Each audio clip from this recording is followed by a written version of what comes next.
Today's episode is brought to you by Audible.com. Go over and get you a free audiobook 30-day free trial over at www.audibletrial.com/nerdcave. You can be picking up Timothy Zahn's new book, Thrawn. It's freaking awesome. Or you can get Ahsoka. You can get all these Star Wars books because everybody loves Star Wars. If you don't love Star Wars, what are you doing with your life? There's over 180,000 titles, though, to choose from. You can get it on your iPhone, your Android, your Kindle. And if you have an MP3 player and what are you doing with your life, you can get that there as well. So go over to audibletrial.com/nerdcave and grab you one of those new books. Get smart. We read at the Nerd Cave. We read. Build it beautiful. What is up, everybody? That's loud. It is loud, and that's how I'm going to be today. My name is Zach Dykes, and you're listening to the Nerd Cave Podcast, episode 227? Yeah? Sure. I Is it 227? It's either that or 226. Yes, I am joined along with the bearded sultan himself, Robbie Ross. Robbie. How you doing, my friend? Doing good, man. Staying busy. You got to ramp it up. You got to have the energy. Doing great, man. Yeah! Just been busy, living life, doing Living stuff. La Vida Loca. Inside, outside. I thought it was inside out. Living La Vida Loca. I haven't heard that song since the 90s, bro. We did grow up in the Did 90s. you ever see Shrek? What's a Shrek? Wow. Don't Donkey. It's all ogre now, ever. Allie. In my swamp. It's all ogre now. This is all ogre now. I'm seeing what episode. Is it 220? I think it's 227. I'm looking it up. Wi-Fi has been slow today. We're on 226. On 226. And that's okay. It's okay. We'll be on 227 next week. Yeah. We'll be on that. Yeah.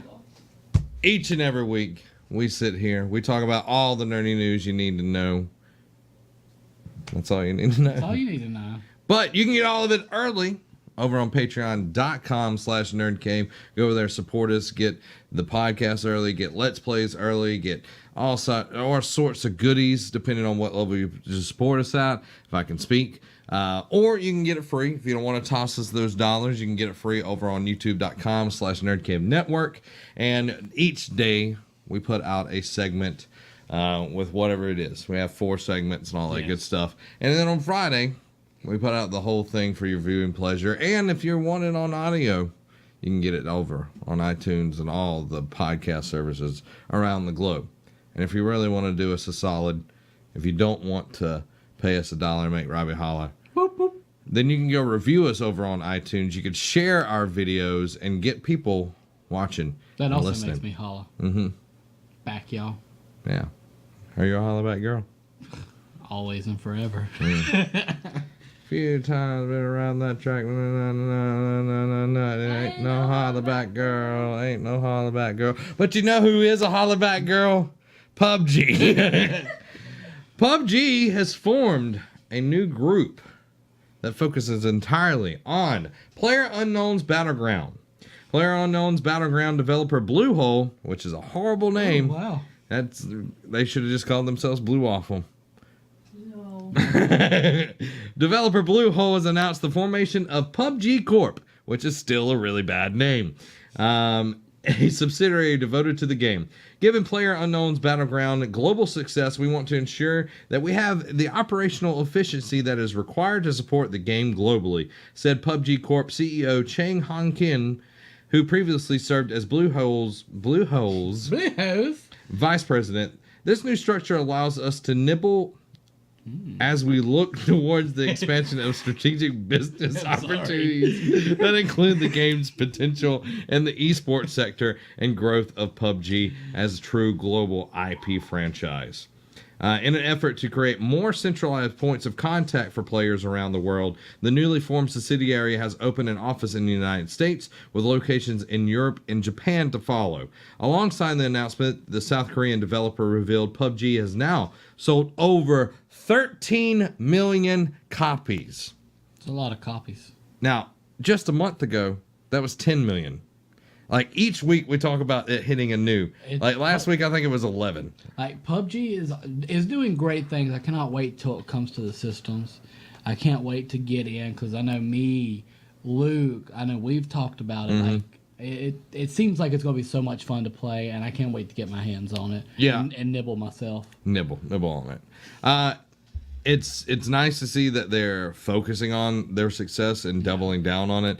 And Bluehole, of course, will still be, kind of the head of everything, but they have their own subsidiary to that to focus on it. Just like any kind of Bluehole is going to be the publisher, PUBG Corp is going to be the developer, which I haven't seen the logo. Let's see if they show the logo in this. I wish that their logo for PUBG Corp would be a chicken dinner. Just a nice chicken dinner. Winter chicken dinner? And winter chicken dinner. Or a frying pan. Oh. Either one. PUBG, we got a... That is... The Bluehole. That's... Alright. Oh, I thought you were saying that wasn't right, and I'm like, that's what popped up. No, I'm just saying that's like... Lackluster. Yeah. Hey. Hey, we're still playing Destiny over there. We're not having a community game night. We have voting open though right now over on our group for the next community game night. Like we're choosing the night of what night we play it. So we have like 3 choices. We have a Saturday, a Sunday, and then Halloween. Oh. So if Halloween happens, it has to be. Have to be Friday the 13th. I'm just saying. But PUBG got a new corp. 13 million sold. Most concurrent players on Steam now. It murdered Dota. Dota's blood is like all on the ground. Me still. It's just there. It's dead. But you know it's not dead though. Super Mario Run. You think it is? You've already deleted it off your phone. You're right. Super Mario Run is getting a new world, character, and more next week. Super Mario Run might not be the best Mario game by a long shot, but it's certainly one of the most popular entries, having been downloaded millions of times by phone users. Deleted millions of times. Probably so. We haven't heard much about the game after its release, but next week the game will receive a major update. The update adds several new features. The new World Star has 9 new levels exploring new tricks. Remix 10 has players trek through the 10 bite-sized sections of the game's current levels with new bonus medals, which acts as a repeatable challenge which can net you new decoration items. If players make it through Remix 10 and rescue Princess Daisy, she becomes a playable character. Finally, when the update drops, you'll be able to play your own music in the background. The characters you play will wear headphones when you do this. The update launches on September 29th, which has already happened, apparently. Don't you love old articles? I do. Now, what I do like about this is playing your own music while the app is going, because a lot of your games you have to play, it plays their music. Yeah. I do like where they put on headphones, and that's what you're hearing is your music through their headphones. I think that's a really cool idea. Yeah, I'm glad that they're showing support for the game, that they're putting out new stuff for it, because if they don't, then people are going to stop playing, then they won't pay for it, and et cetera, et cetera, et cetera. So you got to keep people involved. You got to keep people involved. You do. Just like an MMO. Just like Destiny 2. You got to keep people involved. Which, adding in the raid and Trials of the Nine. Well, just like the daily things that you need to do and all that. Banner's about to come. Yeah. And then like the faction wars are going on right now. Yeah, which is really cool. Dead Orbit, man. That Scout Rifle Doe. Mm-hmm. That's Bay. That's gonna be my Bay. We gotta win. You gotta get more coins. I've been killing it. You gotta get more coins. Inside is coming to Switch. Oh. I'm gonna switch it up here. Inside was one of the best platformers of last year. It was dark and a thoughtful tale players could complete in about 2 hours. This makes it perfect for flights and car trips, which is why news of the Switch version should pique your interest if you haven't played the game before. The news comes via Japanese gaming magazine Famitsu, there we go, who found out about the port while having dinner with Arndt Jensen, head of Inside developer Playdead. Had dinner with Playdead, creators of Limbo and Inside, and also The Last Guardian's composer. We had a great time, thank you. Beyond the announcement the game is headed to Nintendo's console, we've heard no word about date, price, or other details just yet. that is one game that I've been wanting to play, but have not played yet. Did you ever play Limbo? No, I never did. That's actually surprising that you never played Limbo. It's like one of the biggest 360 titles I know. for a very long time. Limbo, very dark, very dark, as in the whole thing is dark, but when you die, it's gruesome deaths. Very gruesome deaths. I like Playdead style. I've heard nothing but good things from Inside, so I'm looking forward to it, and it's perfect for the Switch if it's $20 or less. Getting on that and sitting there playing. Playthrough of it? I've watched some things. I've seen some gameplay, but I haven't watched. No, I don't know the whole story. Okay. Yeah, so. I mean, if I had a Switch, I'd get it. Yeah. Before you get off the topic of Nintendo, though, this past week I was doing some research, and I think it was last week we were talking about what was that thing in Japanese culture that they bring. Mm-hmm. I found it. Oh, okay. It's called Omamori. Yes, that's it. It's brought to shrines for various reasons. If you keep one close to you, it will protect you or give good luck. So. Omamori. And that's what we were talking last week, that Iwata, his Omamori is NES Golf on the Switch. Yeah. And anytime you have the Switch, that's with you. Even if you can't access it, that's with you. So that's really cool. Thank you for finding that. How I found it, it was talking about talking about the Nintendo Switch and the NES Golf, and it was the Omamori, and I was like, there it is! Now, before we move to this next one, I got a bone to pick with Nintendo.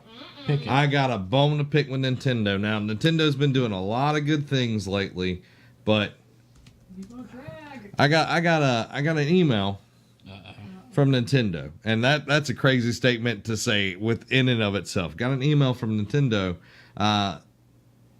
It was about Friday, I think, or Thursday, regarding the Nintendo Creator Program. We joined the Creator Program to do all that good stuff, whatever, to try to make some money off of it. We don't make that much money off of anything, but I got this email. It says, we've updated Nintendo's Creator Program user guide with information on how revenue generated during live stream broadcasts on YouTube will be handled in the Nintendo's Creator Program.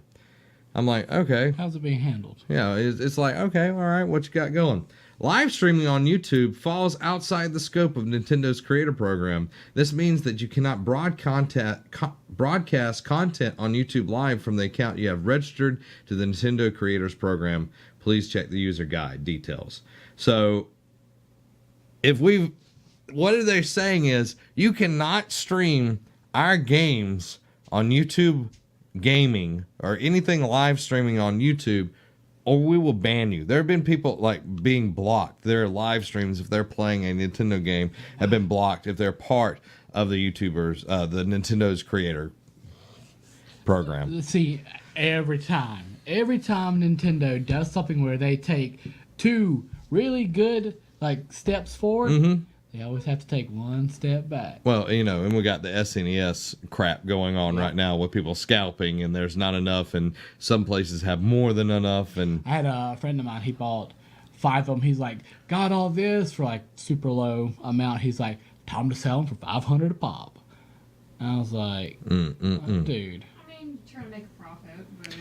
Not saying I haven't done it before, but that's, when you're going... 150 to 200% over. Oh yeah, that's ridiculous. Yeah. Ridiculous, but, So, this morning, I got on my computer. I went to the Nintendo Creators Program, and guess what I did? Left it. I left it because I'm going to stream whatever I want, Nintendo. I don't care if I make any money. I'm bringing it, and I'm doing it because I like to do it. I will fight you, Reggie. And he just sees that. He's like, man, this guy's angry. I will. And then Me? he dragged that guy when they were playing Super Smash Bros. Or whatever. Me and Shuhei Yoshida are going to come after you, Reggie. We're going to break you. We're going to break you. Reginald. Shuhei's just just shaking his head. He's like, we will have to fight Reggie now. New Friday the 13th single player mode details have been revealed. And they're not what you thought, are they? No, this is saddening. Gun Media has confirmed that the upcoming Friday the 13th game single-player mode will not feature a narrative-driven experience. Speaking an update on the official game page for Friday the 13th, the studio revealed more details on how the single-player aspect of Teen Killing Actioneer will function, confirming a story will not be part of the package. Instead, players will be presented with a series of challenges that plunk influence from IO Interactive's critically acclaimed Hitman. Here, gamers will be placed in the lumbering shoes of Jason Voorhees himself as he hunts down counselors who are currently unaware of his presence. Okay. Hitman still has a story. Just saying. Very true. Just saying, the new Hitman still has a narrative that connects all of this. Yes, you can play the levels over and over and do all these different things, but there is a narrative that There's an underlying story. Yes, that does connect it. So I just wanted to point that out there. However, the challenge will require players to perform certain tasks, such as dispatching a certain character first, or killing them with a specific weapon, or in a certain way. Gun Media explained that the reason for eschewing a story for the single-player mode comes down to the fact that Friday the 13th movies were never really known for their narrative. The studio explained it was pretty much about Jason, victims, awesome kills, and the occasional boob. And such is the direction they have taken with the game. In addition to the challenge features, the single-player component will also include additional content that will be rolled out in the coming months. Players will be able to take part alongside bots offline, where they can sharpen their skills as Jason while competing against AI-controlled opponents. Virtual Cabin 2.0 also is in the pipeline and will improve the version of the original Virtual Cabin, which allows gamers to explore various locations like an interactive museum, check out various game assets, puzzles, Easter eggs, and film references. The Friday the 13th single-player mode will be made available in winter 2017, so stay tuned for more details. That is an excuse. I'm sorry. Honestly, I agree with them. I mean, I do see where they're coming from. I see where they're coming from, but that's lazy. Yeah, but I mean, I don't see why you would add a story into a game where there's technically not supposed to be a story. Yeah, no, You could, man. Like, that would be so much better. It'd be so much better than, oh, go get 10 kills. Oh, go fetch this. I don't play the game for that. Like, if I want multiplayer, I go play multiplayer. If I want single player, I want a freaking story. I don't want to waste my time on challenges. Jeez. So, for story mode for Jason, it would just be the story of the movies. Like, that's all it would be. And the story of the movies is Jason going to kill people. They could pin something that's interesting, though. Like, they could do something better than that. They could have, but I don't see where they would go with the story. They could do anything. The only story to gain from at least the first Friday the 13th is to not have premarital banging. Because that's how, he died, right? Like, two counselors were, off banging in the woods or something, and then he drowned. Isn't that, how he died? Yeah, I think so. That's the most... Is that why he kills people when they're doing it? Yep. He kills everybody. Well, but all the time. Targets, the slutty counselors and all that stuff. Because they were banging and he drowned. Yeah. So, if you're a camp counselor... Don't bang. Yeah. I was a camp counselor, but I wasn't. Obviously, I'm not one of those. Obviously. Oh! They should have put a story with it. I'm excited for this game. Oh my god. I am stoked. I'm glad it has a story. Yeah. Unlike Friday the 13th. But they've confirmed some more stuff. Star Wars Battlefront 2 has introduced an arcade mode. Star Wars Battlefront 2 is a much more substantial game than its predecessor from 2015, and the one new addition is arcade mode, a place where players can hone their skills alone or with a friend, console only. Arcade mode over all the Star Wars eras lets you test your heroes and classes offline using custom loadouts and battle configurations with AI allies and enemies. On the console, you can also invite a friend to battle with them or against them in split screen. Rewards in the mode can be used elsewhere in the game, and it features challenges and scenarios to try to keep you enticed. The upcoming Star Wars Battlefront 2 beta starting October 4th for pre-order people and October 6th for everyone, and ending on October 9th features arcade mode, a 10-on-10 team battle, and hero versus mini scenarios with Darth Maul. I like that in arcade mode, items and stuff you get can be used elsewhere. That's a big thing. That's a big thing I take away from it. Like I watched. Have you seen the new trailer that they put out this week? The one with the Emperor's like. No, I haven't. Only because I feel like I'm kind of treating these games like movies, but I shouldn't be because there's really no need to. Yeah, there's no need to. So I'll watch it today, though. Yeah, it's good. I am very excited for the story mode of this. The game, of course, like 2015's release of Battlefront, like it was a good game, but there was hardly anything there to keep playing and all of that. Having a story mode, everybody knows this by now. I am huge on story. Oh, yeah. But introducing more to the actual gameplay, introducing new things, classes, enticing me to like delve in deep. That's one thing that, you know, Destiny's done is they've added way more to the second one than they did the first one, and it keeps making me want. One, and there's no DLC out yet. Yeah, and it makes me want to keep going back, and they keep adding more stuff, you know. Yeah. So I can't wait for it. Now, we've talked a few weeks ago about this, and WB has been coming under a lot of fire for it, which is rightfully so. Very much so. Rightfully so. Middle-earth Shadow of War's charity DLC will now be free. The controversial Forthog Orc Slayer charity DLC for Middle-earth Shadow of War will now launch free of charge, with the publisher making a single donation itself.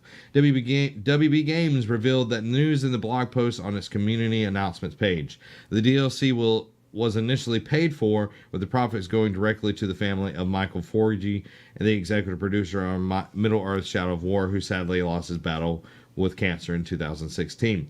The developers plan to immortalize their colleague in-game as guitar-wielding orc killer Forthrog, but keen-eyed viewers found small print in the DLC trailer saying that their donations exist in some U.S. states and the rest of the world. This led to backlash over where the funds were acquired in locations where the DLC wasn't promoted or actually going for. WB Games and Monolith Productions then clarified that they would not profit from any sales of the DLC regardless of territory.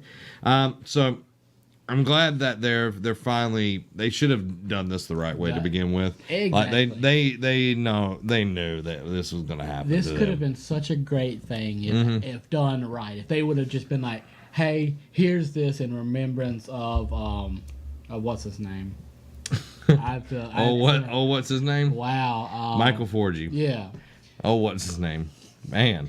But to have in remembrance of him, we've already made our donation, so you guys get them for free. Mm-hmm. Like that would have been a great way to handle it from the beginning, but that's not how they handled it, and that's what hurt them. Yeah, and it's not just that they were charging for the DLC, and that in some places in the world they weren't even getting it. That the whole thing was not going towards his family. Yeah, it was that they were getting a percentage, like 30% of whatever they were making off of it was going back to WB. And now it's free, and they're actually going to, if you had bought the DLC already, you'll get a refund for it, which is nice. But they could have handled this the right way, and it would have been nothing like the PR nightmare that they've had. And this article doesn't talk about it, but one of their people tried to explain why the loot crates and all of that, and like the microtransactions in there, like that it's not a bad thing, but he does such a poor job of explaining it that he looks like he doesn't know what he's even talking about. See, and there's no way to put a positive spin on microtransactions. No. You look like, I want to play the new 2K18 game, but it is so broken because of the microtransactions that this will be the first year that I do not buy NBA 2K. Mine too. And that's saying something. Like we've played. I've played since 2K11. Yeah, 2K10. I played since 2K12, and I know I've probably put more hours into NBA, like 2K, than any other game that I've ever bought, just because of how much we used to play and everything. So for us not to even buy the game, that's saying a lot. Yeah. The microtransactions are ruining games, and even if it's player choice, no, it's not.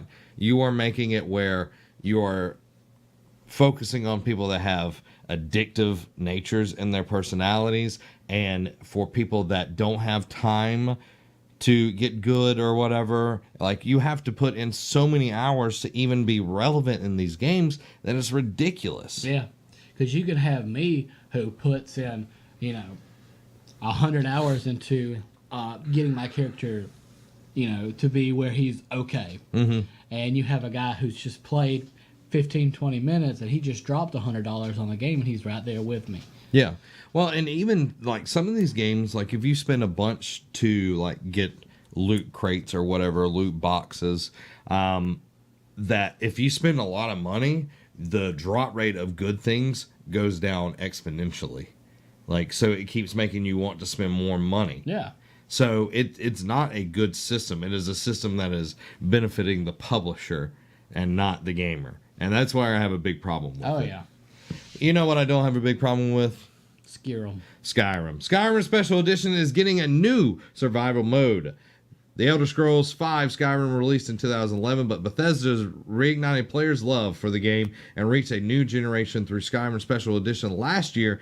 In addition to a new coat of paint and all the DLC, Skyrim Special Edition also included support for mods. Now Bethesda is taking that a step further with the release of Survival Mode. Survival Mode has gained prominence in the industry lately, and now one of the most beloved games of all time is adding new layers of difficulty by implementing more realistic parameters through this mode. Survival Mode adds new challenges like hunger, fatigue, and cold, so players need to think about new elements when staying alive through their journey. Hunger can be staved off by eating, though consuming raw meat can have give your character food poisoning. Fatigue can be fended off by sleeping, and if you bundle up in warm clothes or armor, you're able to brave colder areas. If you're a vampire or werewolf, you can restore hunger by feeding on your victims. Vampires and werewolves also get cold much slower. In addition, fast travel and automatic health regeneration are disabled. While you need to sleep in a bed to level up and your character's carrying capacity is reduced, new diseases and afflictions will also appear throughout Skyrim, and shrines will require a gold offering in order to cure diseases. Survival Mode is available now on Steam through opting into beta testing next week. The mode will launch on PlayStation 4 and Xbox One. It will be available for free 1 week for all players. Bethesda hasn't specified how much it will cost after the first week.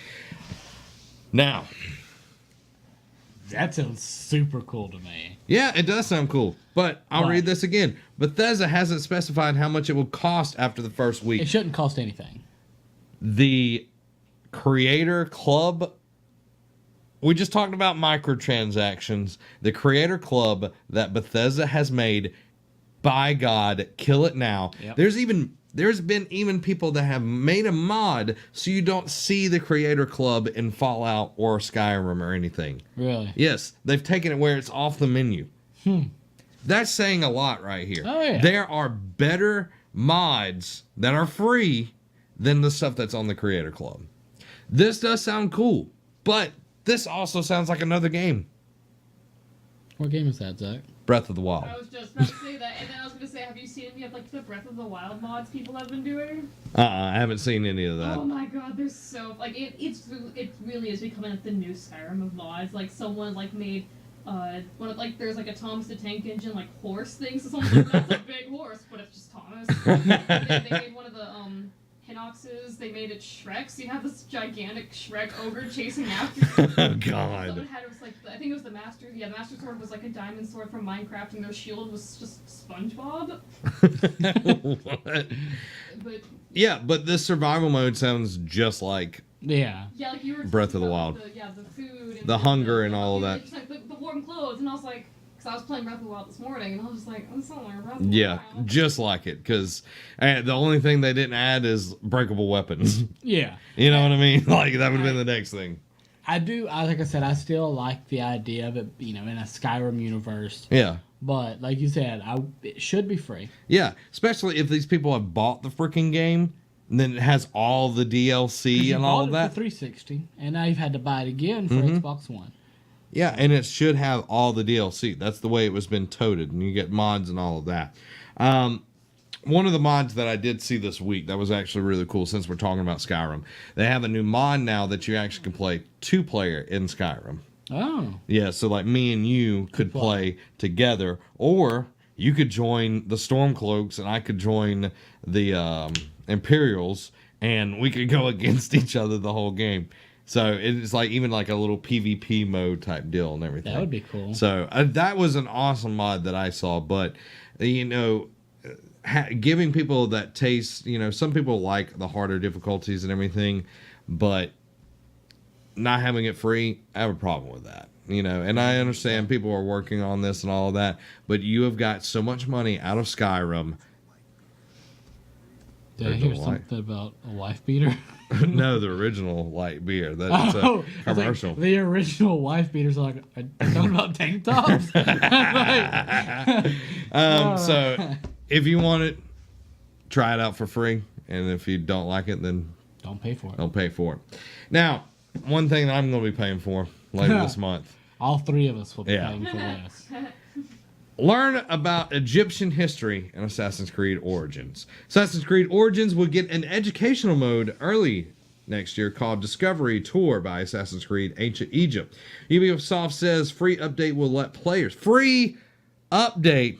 What word is that? Free update Never heard of that word. will let players explore Ancient Egypt in Assassin's Creed Origins without worrying about combat or time constraints. This includes visiting Alexandria, Memphis, Nile Delta, Great Sand Sea, and more. So, throughout these locations in Assassin's Creed Origins, there will be guided tours according to Ubisoft. For example, you'll be able to learn about the life of Cleopatra or the mummification process. It's a dream come true for us to offer Discovery Tour by Assassin's Creed Ancient Egypt, an educational mode built specifically for people to learn more about the incredible history of ancient Egypt through the interactive experience made possible via a video game, said the game's creative director Jean Gouzdon in a statement. My dude, that's really cool. That is awesome. As you know, both.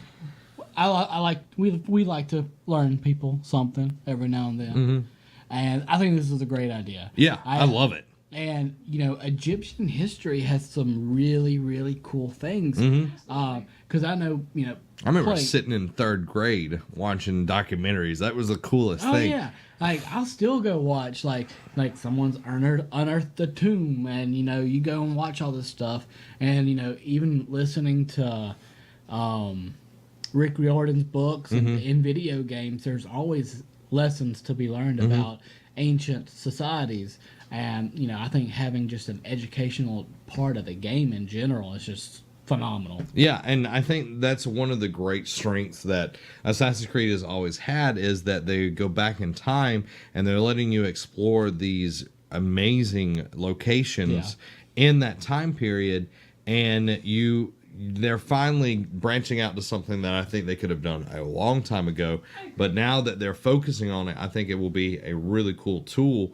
And I would love to see if somebody's out there teaching history or whatever to actually use this. Of course, you know, you're not having to find anybody or anything, but you could do some really cool stuff with this in the classroom. So and also it's like for the kids who are like, I don't want to learn anything. Like you rope them in by, you know, giving them this really cool game, and they're like, actually, I do kind of want to learn more about that, and then it's there for them to learn.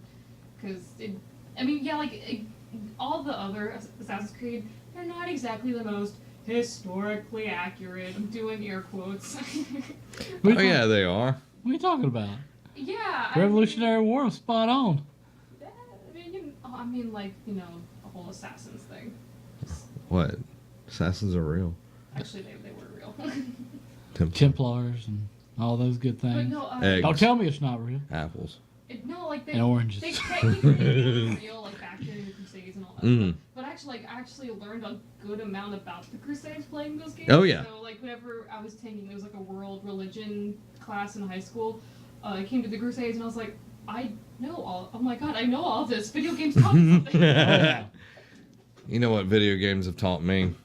That you cannot trust release dates. No. You cannot trust any of that. Call of Cthulhu release date has delayed yet again. Focus Interactive has announced the Call of Cthulhu release date has been pushed into 2018. The highly anticipated horror title was originally scheduled to ship for PlayStation 4, PC, and Xbox One at some point in 2017, before slowly being pushed back to Q4 window. Writing on the official Call of Cthulhu Twitter, developer Synad, I guess that's how you say it, 2018 will announce an accurate date as soon as possible, but first we're focused on making the game great.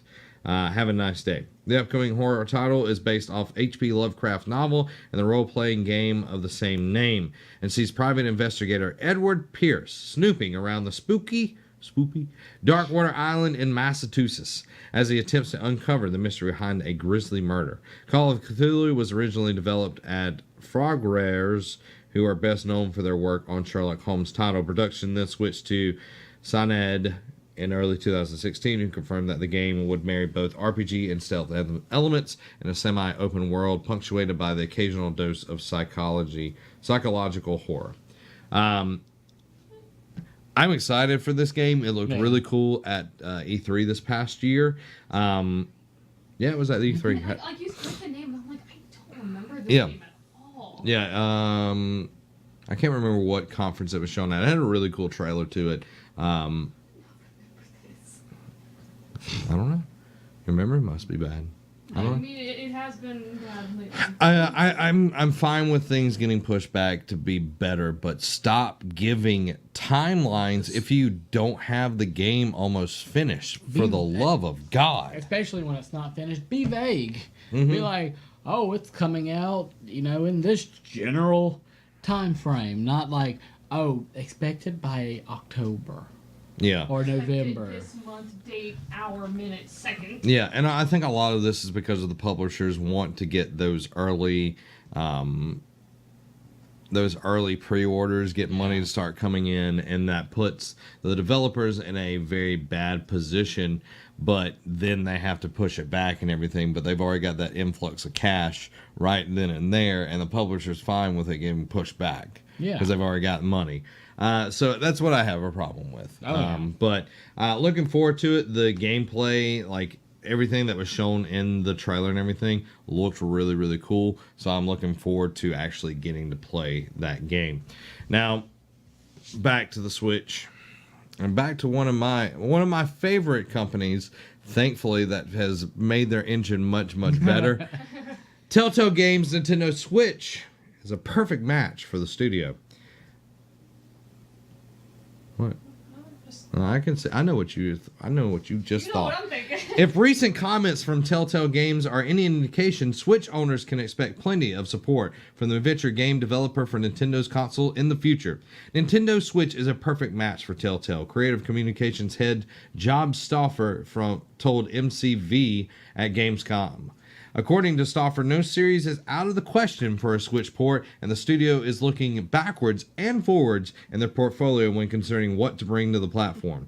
To say we're steering away from other content because the audience isn't there isn't true, he explained. Stauffer said that the studio isn't in a hurry to release The Walking Dead for Switch just yet, because looking into earlier seasons might require some additional effort to bring our content up to speed and up to Nintendo standards.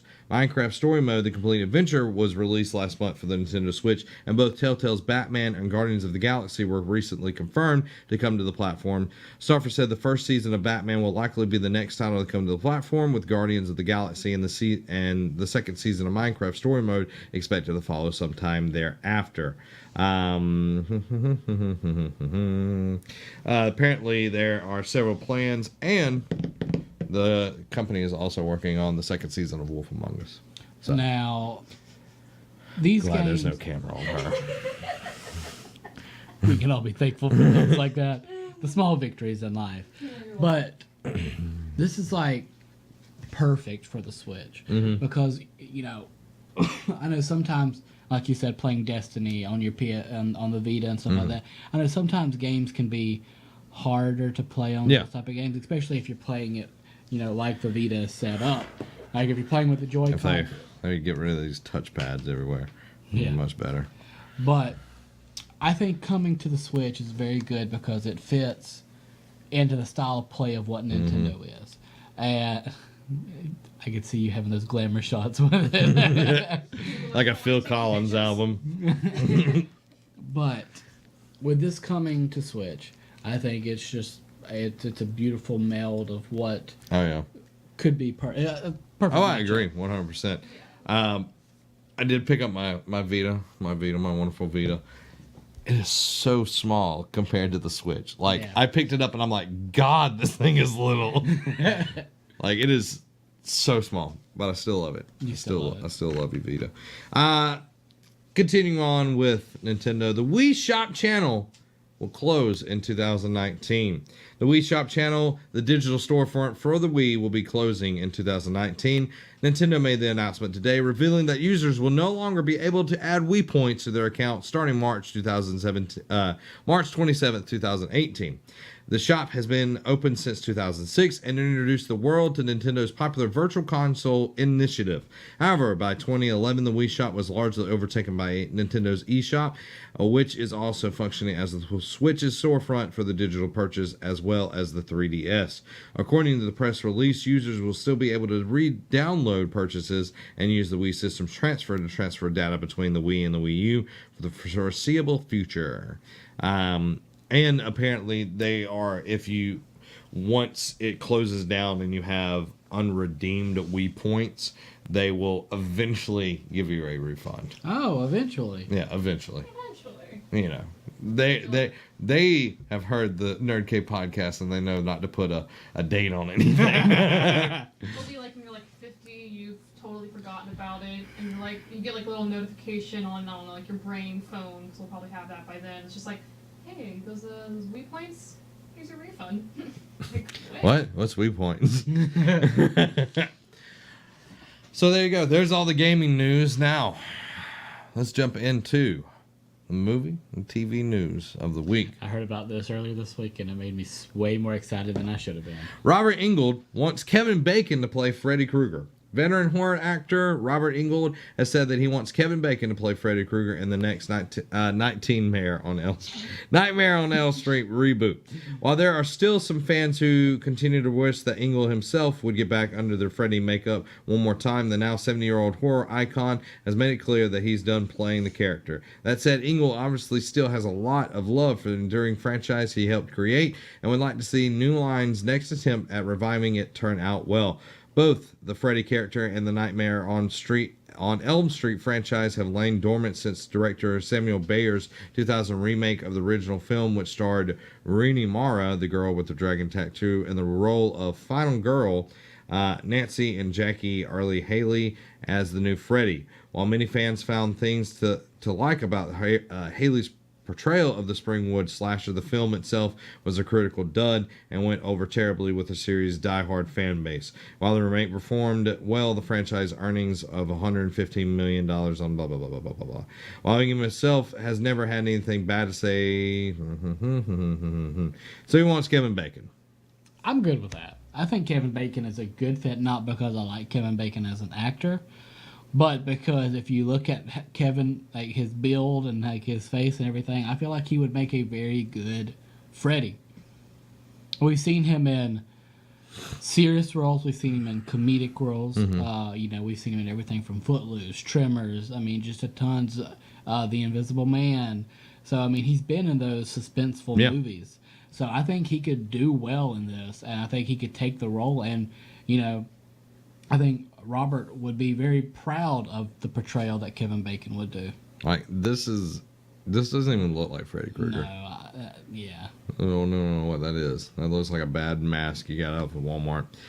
I don't really care. I like Freddy. He's always been one of my favorites. Like, it's not a big thing to me, but hey, if they get Kevin Bacon, I think that star power will help the franchise get back on its feet. And I think that's, when you have something like It that's been rebooted and is now the top grossing horror movie of all time. Like, horror movies are big right now because I think this is because of the superhero movie being oversaturated. Horror movies are making its comeback because horror movies were oversaturated in the 80s and they kind of died away, and now superhero movies are oversaturated. Now horror movies are coming back. Because when you see superhero movies, it's like the complete opposite is a scary, suspenseful movie. Mm-hmm. Actually, westerns. I don't see that as making too big of a comeback. No, I don't either. But I movies like Split, like all these these scary movies. they've been doing well mostly because of what you said with superheroes. But we'll see. Yeah, we'll see. I'm, it'd be cool. And one thing we didn't talk about in gaming news, I guess we can talk in the fourth segment as well. Red Dead Redemption. We didn't talk about that. Oh, is there a new trailer? Yeah. The Flash will disagree with Elongated Man on how to be a good guy. It was previously reported that Season 4 of The Flash will introduce another DC superhero, the Elongated Man, played by Hartley Sawyer. Ralph Dibny is expected to work alongside Barry Allen at Star Labs. However, it appears that the two will have differing philosophies on how to be a good guy, indicating that the characters won't be as heroic as his comic book counterpart. At the end of Season 3 finale Finish Line, Barry made a monumental decision. You what? You finished it. Yeah. Okay. Following the defeat, by the way, spoilers alert. Yeah. Okay. Little spoilers up on the screen. Spoilers alert. Defeat of Savitar, taking the place of Jay Garrick, Barry went into Speed Force presumably forever. However, certain circumstances will lead to Barry's return. Through the character may be different from the person who went in. As the show heads into the fourth season that will try to make the series fun again, fans will see the Flash face off against new antagonists, the Thinker, while also crossing paths with another new characters including Sawyer's Elongated Man, Blacksmith, Kate Shakoff, and Breacher. Danny Trejo. So, Elongated Man, you don't really know a lot about him unless you read JLA, which was Grant Morrison's run a long time ago. He's also been in a few of the Justice League animated series.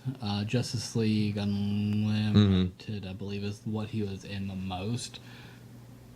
But that's it. Yeah, he's like Mr. Fantastic, pretty much. Yeah, pretty much. Yeah, 100%. Same kind of powers. He stretches. Yeah. So it'll be interesting to see him with another superhero that isn't a speedster, because that's pretty much all we've seen, other than him and Supergirl's interaction, which we haven't seen a ton of, other than singing and dancing. So it'll be interesting to see what their definition of a good guy is compared to each other. I just want to see Danny Trejo. There's a lot of people that didn't want to see this, but Disney said, "You're gonna watch it. You're gonna watch it. You're gonna like it." Disney has saved Agents of S.H.I.E.L.D. from being canceled. A new report claims Disney mandated the ABC renewal of Agents of S.H.I.E.L.D. for Season 5, despite the network wanting to cancel it after Season 4. When Agents of S.H.I.E.L.D. debuted in 2013 on ABC, it was the first television offshoot from the massively successful Marvel Cinematic Universe, the series' home network made since Marvel Studios, Marvel TV, and ABC all operate under the umbrella of Disney. Following S.H.I.E.L.D. agent Phil Coulson, who was resurrected after being killed by Loki in the Avengers, the ABC series have evolved as a great deal over 4 seasons, and many fans believe it to be for the better. And by God, that first episode was just trash. Agents of S.H.I.E.L.D. Season 4 introduced fan-favorite comic book character Ghost Rider to the MCU, introduced the technology of life model decoys, and explored an alternate reality called The Framework, in which Hydra defeated S.H.I.E.L.D. While Season 4 was well received by critics and fans alike, ratings still declined. As Season 4 drew to a close, many wondered if Agents of S.H.I.E.L.D. would renew. Although ABC did order Agents of S.H.I.E.L.D. Season 5, its release has been delayed to make way for the network's other Marvel series, Inhumans. And the show has been moved to Friday night slot, which is the death of a primetime TV show. Both moves seemingly hint at a lack of faith in the series of ABC's part, and a new report offers further insights into how Agents of S.H.I.E.L.D. came close to being canceled. So we saw... oh, God. What is that? Come on, man. Trench coat, Arrow. Captain. No, it's blonde hair. No, it has blonde hair. Oh, God. I'm trying to help you out, man, but I'm getting nothing. Oh, I'm gonna look it up. Blonde hair. Trench. Oh, my God. I can't believe I can't remember it. It's... Girl? Oh, No. You know who I'm talking about. the girl with this No, it's not a girl. It's a guy. Okay. No, it's a guy. He's like in the dark arts and all of that, and he has like the house. John Constantine. Constantine. There we go. Dude. Wow. Wow. He was on Arrow. He was on Oh, he Arrow. was on Arrow? I thought he was Yeah. his own separate thing. He did have his own separate thing, and it got canceled because he was on Friday night time slot, and no one supported it. And then like they brought him over for like 1 or 2 episodes on Arrow. So I think I was still under the mindset of Agents of S.H.I.E.L.D. You should have told me that you've switched shows. Oh, I did switch. Yeah, Arrow. I did say Arrow. Yeah. So John Constantine kind of faced the same thing here with his show. And again, we're not having community game night. That's already done. We'll just have whoever's editing this just cover that up every time it switches over. There you go, Derek. So, Now- what do you think is going to happen? I really hope, because I know as it got further into season 1, season 2, and I got halfway through season 3 before just getting where I couldn't hardly keep up with any show. Agents of S.H.I.E.L.D. got way better, and I know that the ratings have dropped, and I know that bringing in Ghost Rider helped some, but I don't think Inhumans is the answer. Oh, I no. think Oh, no. My Especially with it being received so poorly by critics and just fans that have been able to see it ahead of time. My dad, I didn't watch it, but my dad and my aunt watched it, and they were texting me. They were like, "What is this? Why are they doing this?" It's already out? Yeah. I didn't know. I was like, just from what they were describing to me, like me trying to help them, they're like, why is like the names like Medusa, Black Bolt, Lockjaw? They're like, yeah, it took me forever to realize why the dude couldn't talk, and I was like, because apparently they didn't do a good job of explaining anything. Oh, wow. I was like, yeah, if the dude talks, you die. Yeah. Speaking of Inhumans, people are apparently still extremely optimistic. Inhuman showrunner has already have plans for season 2, and you're an idiot. Yeah. Just saying. The chances of Inhumans getting a second season seem slim, but the likelihood of Scott Buck returning as a showrunner is even slimmer. However, someone who is extremely optimistic about the show and things happening is Buck himself, as he revealed in a new interview that he doesn't view the first season as being one and done. In fact, he already has ideas for the second season and beyond. Buck's work on Iron Fist led... See, that explains a lot right there. That explains a lot. Okay, I understand way more right now. Led to it being the worst viewed Marvel series on Netflix to date, but Defenders is now the least viewed. Which is crazy because it's so much better than Iron Fist. Oh, I'm sure it'll eventually I think it's overcome that. because people lost faith with Iron Fist. Mm-hmm. And then They're so good up to that. Those. Oh yeah. Has resulted in there being an awful lot of bad buzz around the show. We have ideas. We know our starting point for season 2, but we don't know if there will be a season 2. Hopefully there will be a season 2. If so, we know where we're going to start, and we're very grateful to gear up and work again. Buck's ideas stretch well beyond season 2, as well as he wants. As he went on to reveal the team working on who actually has a 3-year plan for Black Bolt and company. We generally know where the first 3 seasons could go. What's fun about the show is that there will basically always be a show about family, so there's always going to be places to take these characters. Despite Buck's big plans, it's hard to picture him being brought back to work on the ABC, as Inhumans clearly needs to undergo some major changes moving forward, like being canceled. Preach. I tried to find it on here, but I saw this like meme, I guess, on Instagram where it was like, you know the scene from Thor whenever Odin's like, I was a fool for thinking you were ready, talking to Thor. Mm-hmm. Someone like put like Marvel over Odin's face and then Inhumans over Thor's face. Which is 100% true because this is going to be a crap fest. And Buck, bro, I'm sorry. This garbage ain't coming back for season 2. I know y'all have already filmed it, but I'm surprised if y'all don't get taken off halfway through this. Oh yeah, which they almost did. So I would not be surprised at all. They'll put on like cop reruns. Everybody watches cops. Hey, you want to watch Chips? Here we go. I could see it. I think that it is possible for them to get canceled, before the season's over. But I feel like Marvel or Disney is going to want it to at least play out the whole season, because by canceling it mid-season, it's kind of like admitting defeat. So by this, it's like... that train's long gone. Well, yeah, but I mean, like, by doing it, it's like, oh, well, we gave it its fair shot. It just Like, didn't work out. My biggest thing is the Inhumans have great potential. It has a cool story. Like, And they've got really cool characters. super cool characters, and they even said it in there. It's very family centric. It's super big. La Familia. Yeah, I think people would have, could have went further with it. They have a great villain. Or no, not is he a villain? Yeah, well, he is the antagonist of Yeah. the show. They got a good actor as the antagonist, but like just the way they look, like Black Bolt looks okay, but Medusa, no. oh my god, Is she the one with the orange hair? yeah, She fights with her hair. She like, It kind of...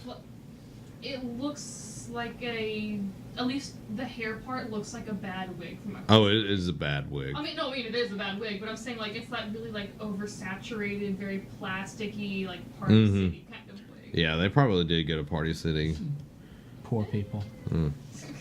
or Right. dug it out of the trash. Either one. I don't even know if switching a director can help us, because Disney and Marvel Studios have already said that they are not pumping a lot into this show. Yeah, they wanted it fast and cheap. They've even said that. Yeah. So And- that's what and you're getting. This is what you get. You get What a you get. steaming pile of poo when you do this. Now, you could have fast and good, but it won't be cheap. You can have cheap and slow, and it'll It's be like Sean, okay. You have to pick two. You can't Yeah. have all three. Yeah, you can't have all three.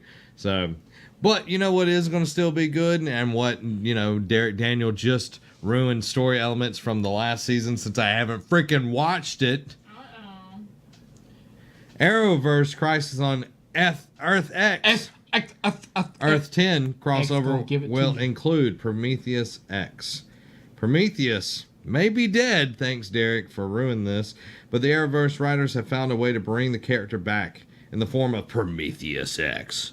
Prometheus It's not spoilers. X. It's not that. It's fine. During the upcoming four-way crossover between The Flash, Arrow, Legends of Tomorrow, and Supergirl, after finding the immortal warrior Ra's al Ghul, or Ra's al Ghul, in Season 3, and the supernaturally powerful Damien Dark in Season 4, producers and writers of Arrow knew that it would be hard to find a main antagonist that could match the threat level of the last two villains. The answer to this problem was Prometheus, an enemy who could emotionally challenge Oliver like no one else before him.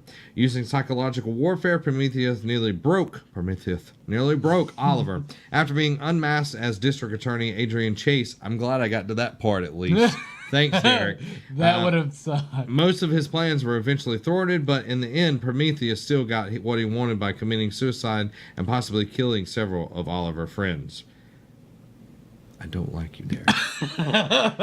EW has confirmed that an alternate universe version of Prometheus X will appear in the upcoming Arrowverse crossover Crisis on Earth 10. EW also reports that there are no plans for Josh Sierra's return, meaning that Prometheus X will never be unmasked, or that someone else is using the identity. EW theorizes that Prometheus X will actually be on Earth 10, counterpart of Quentin Lance, Paul Blackthorne, who was suspected to be Prometheus at an early point in Season 5. When that was going on, when you thought that, It was Lance. Lance, oh, that would have been so good. That would have been so good. That would have been like one of those, like, Yeah, like I was hoping. I really didn't think it was him, but I was like, how sick nasty would it have been at that? The only thing I have an issue with this is I felt like Prometheus was freaking amazing. I loved him as a villain, but I feel like you're going to be riding the coattails of last season, bringing him back. I know it's Prometheus X and whatever, and I know a lot of them are going to be fighting, their evil counterparts from Earth X and different things like that.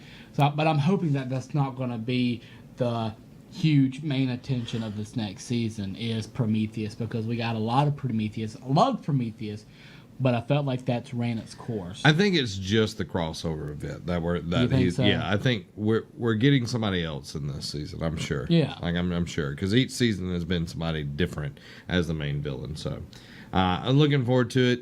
I love the crossover episodes. They're always fun. Yeah, they are. So there you go, guys. That's all the nerdy news that you need to know. Each and every week we come to you, bringing all of that to you for free. Or if you want it early, you can go over to patreon.com/nerdcave and get it early, 4 days early. Yeah. Or That's a lot of days. it is a lot of days. Or you can go over to youtube.com and get it segment by segment, day by day, until we put up the full thing over on youtube.com and all the podcast services around the globe. That's my around the globe. I do it this way because you got to go this way because the Earth's flat, so you have to just go around. Oh, yeah. The Earth's totally flat. I think about, like, around the world, like, with the yo-yo. Rock the baby, the cradle. I never could cradle, but I could walk the dog. I could walk the dog. I could cradle around the world. You know. But I can't do it now. I'm so out of Oh, no. Like, I had a kid. He brought up a yo-yo at work. I was like, "Oh, I'm about to show this kid up. He's gonna think I'm the coolest." And I was like, "I don't know what to do anymore." Like, you know, we had the smart yo-yos that came out when we were about 3rd, 4th grade. But I had a pink yo-yo, like a regular yo-yo. Love that thing to death. It was awesome. I can't remember what like company made it. It was like the better company of it. Remember having that. And do all the cool tricks. Like I could do it on like the smart ones as well. It was much easier to do it on that. But, like doing it on a regular yo-yo. Oh yeah. You know, That was where it's at. And what's always interesting to me that yo-yos originally were used in warfare. That's cool. I wanted to see a superhero movie based on Yo-Yo Man or the yo-yo, which is in the alternate Earth where the Flash goes back in Flashpoint, and then Batman murders her. Yeah. Does he kill her? Yeah. He does kill her. He drops her. I think he drops her off a building, doesn't he? Yeah. He's just like. Yeah. So there you go. This is the rotating fourth segment. This week, it's time for comics. And this week, we're talking about Volume 2 of Lock and Key. Lock and Key. I didn't read it. It's okay. I did. I've been a busy man. I understand. Making that money. We've been on receiving end. Both of us have Mr. Q sometimes, but so tell me about it. Are they unlocking? They're stuff unlocking with keys? things with keys. Okay, that's all I needed to know. Is it as dark as the first volume? No, it's a lot. It's lighter, but when it's still dark. It is still dark, but it's still lighter. It does, deal with some deaths and stuff like that, but not as bad as the first one, not as gruesome as the first one. But it does transition into the third comic, which is even darker. So, but in this one, Zach around? Yeah, Zach's still a douchebag. Now, at the end of the first comic, not me, the evil Zach. Yeah, Mac. What is that? I can't remember his name. Is it? No, it's Zach. But Zach. My evil version of me growing up was Mac. Like when something bad happened, it was Mac's fault, not mine. At the end of the first comic, you did see the key, Lady in the Well. Yeah, the key with the head on it. Like, yeah. Now, what this does, like when you hold the key, a keyhole appears on the back of your neck. You insert it, turn the key, skull pops. What's the benefit of this? You can, like, because they wanted to see what the woman in the well looked like. I was like, oh crap, they're going to see that it looks super similar to Zach. Well, when you pull it out, of course, a 8-year-old kid sees this really scaly, monster-looking thing in a dress, and when he pulls her out, because you can go in there, like you see everything that this person's memory. It's like a little world. Okay. And they pick out the woman in the well, and then they ask him a question about it, and they're like, he's like, what? About what lady in the well? And then you put him back in, and he remembers. So you could pull out memories. Okay. Which Zach does later on. Like he opens his head and he pulls out Bodhi's head, the memory. But you can also, I can't remember the brother's name, the big brother. Ty, isn't it Ty? Ty, yeah. Yeah. Then you read the second one. When you open up your skull, you could cram a book in there. I know it. And know everything about the book. Oh, that's cool. Like Bodhi put a cookbook in his head, and like he was telling his mom how to cook stuff and everything. So I mean, very interesting. Can we get one of these things? Yeah, really, I want that. I want to use it on my band kids. Like, open it. Here's your music. I was about to say the same thing. Like, School would have been way easier. Summer reading. But like, Zach is still trying to, find all the keys and everything, and he becomes best friends with Ty to the point of staying the night. Ooh, in the house, and the sister starts crushing on Zach. Oh no, you're gonna be surprised. Zach one is a bad person, but very bad person. So, I'm very. I went on and I had the free download thing with what we have. So I went on and downloaded the third one too, and I've been kind of checking up on it. But I'm liking how Zach is trying to further his game and everything like that, and like his girlfriend back in the day, which is now the coach.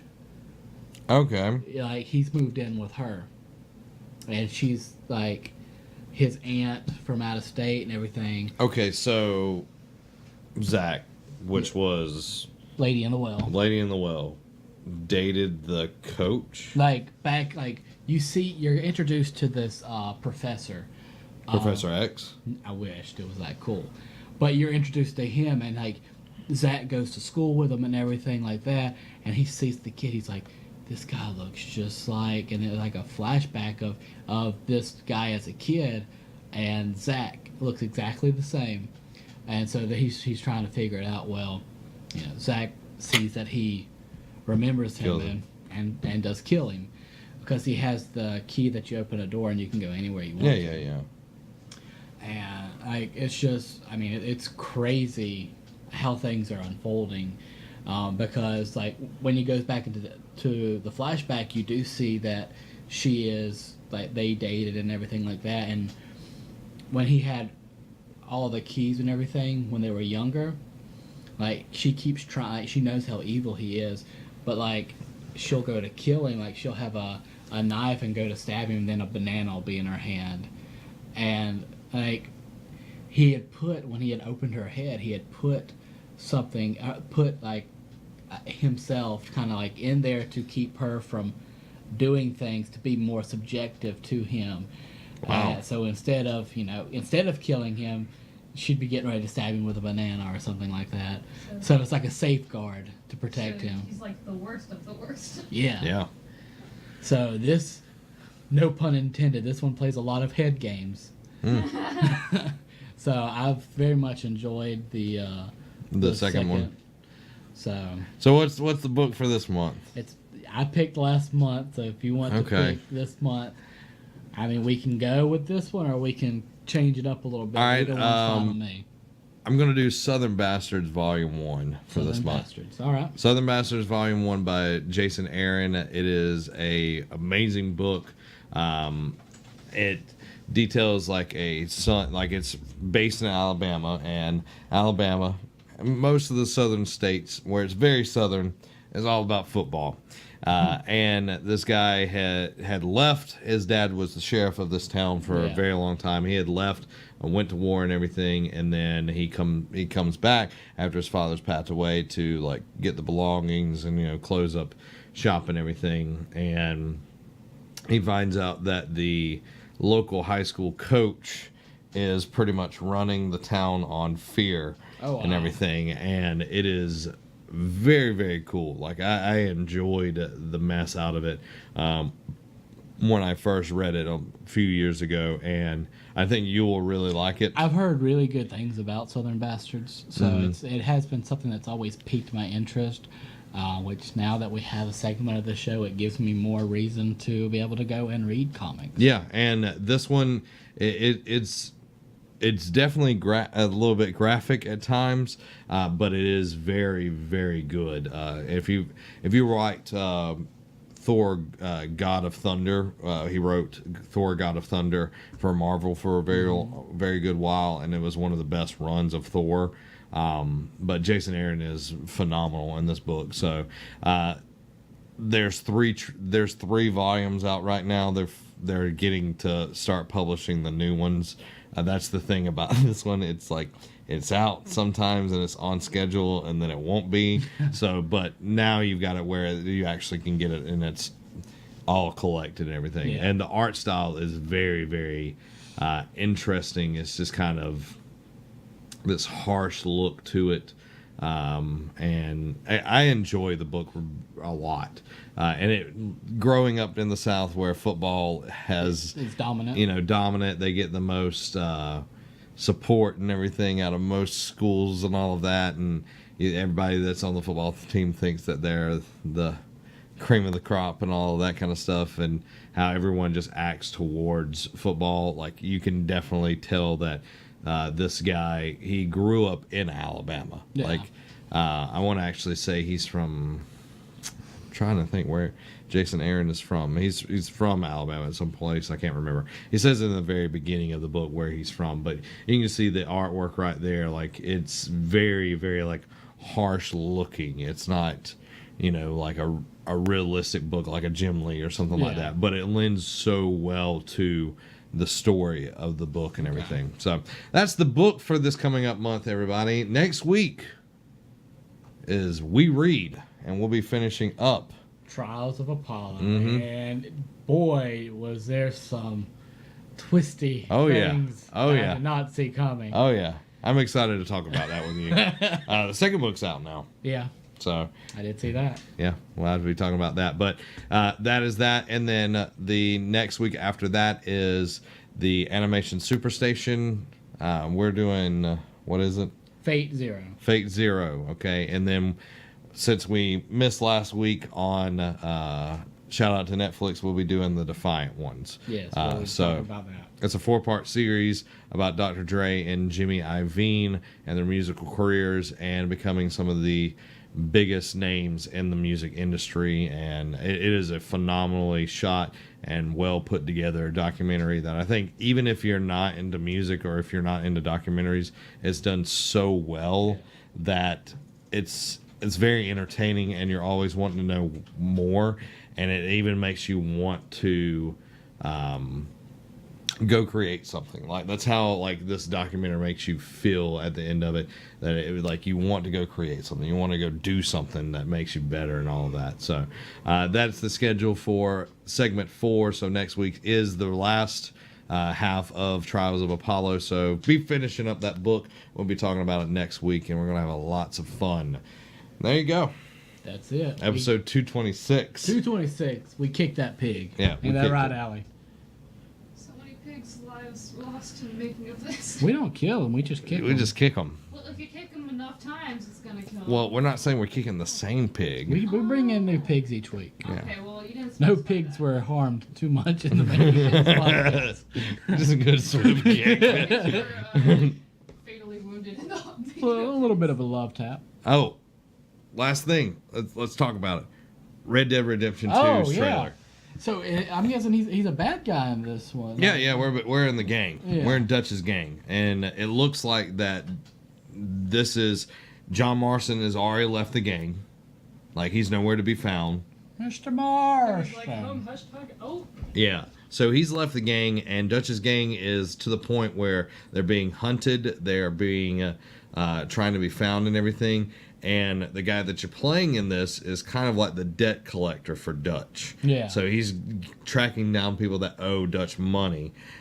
So the gameplay, like, just the trailer looks so good. I am so ready to get back in that world. Oh. I'm really contemplating getting Red Dead Redemption, the first one, just to play through it again. See, I don't know if I want to play through it again just so I'm not burnt out on it. You know what I mean? I've got other things to play right now. There's so many games coming out. That new Mario game's coming out soon. Destiny 2's out. Destiny 2's out. War, the It's coming out. Microtransaction. Yes. That should be Assassin's just the Creed's title. coming out. The new Wolfenstein's coming out. So much My gaming. bank account bleeds. Yes, it does. Guys, if you want all of this early each and every week, go over to patreon.com/nerdcave. Help us out there. Toss us a few dollars. It'll make Robbie holler. If you don't, If you don't want to, or if you can't, that's okay too. Go over to youtube.com/Nerd Network. Check us out there day by day, segment by segment. We put up each part of the podcast until Friday, where we put up the whole thing for your viewing pleasure. And we put it on audio podcast services around the globe. So if you want to have it put in your ear hole. So there you go. Thanks, guys, for watching. This has been Zach. And Robbie. Have a week. If you enjoyed that, go ahead and hit that subscribe button. If you want gaming content, you can go over to Nerd Cave Gaming right there. If you want to support us, you can check out Patreon right there. If you want more videos, check them out right here. Go ahead, pick one of them. I wonder which one you're going to do. If you're going to be cool, you'd pick any of them. All 4 of them. You'd be awesome.